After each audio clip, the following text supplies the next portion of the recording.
Hello, students. Today we're going to be taking a look at our syllabus quiz. Are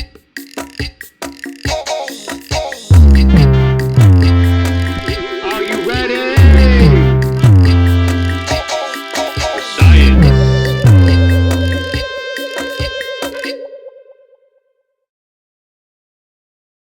As most of you know, a syllabus is a contract between a teacher and their student. And in this syllabus, we're going to cover what you can expect in my class this year. It helps make my class more fair. If you have a question about something class related, we can look back at this contract and see if we can find an answer in this document. And this is the best way that you can reach me, through email. My email address is bernhardt.daniel@lausd.net. I am typically online from 8:30 to 3 o'clock, Monday through Friday. And I really try to take a break at the end of the class and recharge my batteries and get outside and play with my kids. And so if I don't reply to you after 3 o'clock, that's okay. Just wait for the morning. But here we go. So this video is going to have an ed puzzle built into it. So there's going to be little quiz questions throughout this video. That is going to be your work habits and participation for right now. And we'll talk a little bit more about that. So class description. 8th grade science explores how our universe works and how we're connected to it. It's an integrated course. That means it combines aspects of physical, biological, and earth science. We're going to be using a digital curriculum called Amplify Science this year. Your required materials, zoom in a little bit, are a Chromebook or a computer that can run Zoom. Internet connection, preferably with high-speed internet, Panapride organizer, pens and pencils, and highlighters. If you don't have these materials or if you need help getting them, please contact Olive Vista Middle School through the Olive Vista Middle School homepage. Now, those are the required materials recommended, especially for distance learning. These minimum requirements are going to get you logged on, but if you need to enhance your experience, try to find a quiet, dedicated space to do your work every day if you can. I understand not everybody has that space. We've got 4 people in this house, and especially last semester, we were all working from the same kitchen table, and it was a lot. So if you can find a quiet, dedicated space to do your work every day, that would be awesome. Like I said, high-speed internet connection is really valuable, but it won't be required. Also, if you've got high-speed internet, but you're not getting the bandwidth that you really need, if you can plug in an Ethernet cable to plug in your device to the modem, that can really speed up your internet. And also possibly having an extra computer monitor. This can be a game changer if you are doing multiple things at once. If you can connect your laptop or Chromebook, you might need an extra dongle. But if you can do that, it can really help out. And then earbuds and headphones might be good. Let's talk a little bit about classroom norms and digital classroom norms. When you're in a Zoom meeting, mute yourself unless you're participating in class or asking a relevant question. Turn off your video turn your video on unless you're asked to turn it off. And I realize that sometimes you're going to be in a place where, you don't quite feel comfortable with that on. Make sure that you're participating. The biggest thing is that sometimes students will turn off their video and then walk away. The way that I run my class, I'm going to know about it, and you're going to lose your participation points. You're going to miss out on important stuff. So do your best, keep it on, and stay engaged if you can. It also makes our class look a lot more like a class. Use your first and last names, no nicknames. Put away any distractions, your cell phones, games, etc., until class is over. Wear appropriate clothing, and the chat box saves automatically. So remember to be respectful with your words. Every time I end Zoom, I get a record of our chat. And that's just the way it is. Let's talk a little bit about grading now. I give grades based on how students perform compared to the standards of the class, not on how well they participated in the class or how well they were, sorry, or how hard they worked. Your grade's going to be based on a 4-point rubric scale for each learning outcome. Some learning outcomes are scored higher than others, especially for big assessments.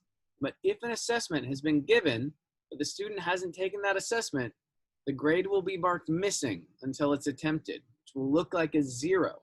Students may retake assessments to demonstrate mastery. You can retake your assessments to demonstrate mastery. I'm going to leave them up there all year, but it is your responsibility to let me know if you retake something. I can't read your mind, and I can't go through a million different kind of tests. So you will be able to show me those things. Some kind of assessments that I can normally only give once, if you want to make it up, I have to make something new for you. So let me know and be sure you're ready to get a higher grade. Citizenship. Citizenship grades are a vital part of your achievement at OVMS, and they, along with work habits, determine your ability to culminate. Citizenship can be earned by participating in class, logging in Zoom on time, and by following appropriate behavior norms. A mark of E, S, and U will be issued. You must be present to earn citizenship grades. You've got to log in, you've got to participate. And if you do that most of the time, you can earn an S in citizenship. If you have a grade of E, that's reserved for like students that do everything that an S work student does, plus you demonstrate some kind of kindness, you help others, you stand up for others, you do something pro-social. Maybe you've got like 100% participation. That's a good way to earn citizenship grades. And you can earn those participation points on our daily quick writes. While parts of our this grade are standard, there are some aspects of citizenship that are up to me. Certain behaviors, certain actions, bullying, just being not nice, right? That's your citizenship. What kind of citizen are you in my class? There are some things that could go to an instant U. But don't worry, like there's always or usually ways that you can make that up to go back. Work habits. Don't judge every day by the harvest you reap, but the seeds that you plant. So just because you're struggling with mastery-based learning, you're struggling on those 4-point rubric scales, and some of these, I'm going to tell you, are going to take a lot of studying and a lot of hard work to get a good score. To get a 3 or a 4 is not easy in these science classes. So you've got to work hard. I do judge that quality of work that you do by the standards, but I judge the amount of work that you do by your work habits. Mark of E, S, and U will be issued, and I tend to grade these pretty hard. Work habit grades are earned by everything that's not a formal assessment, like a test or a lab or a quiz.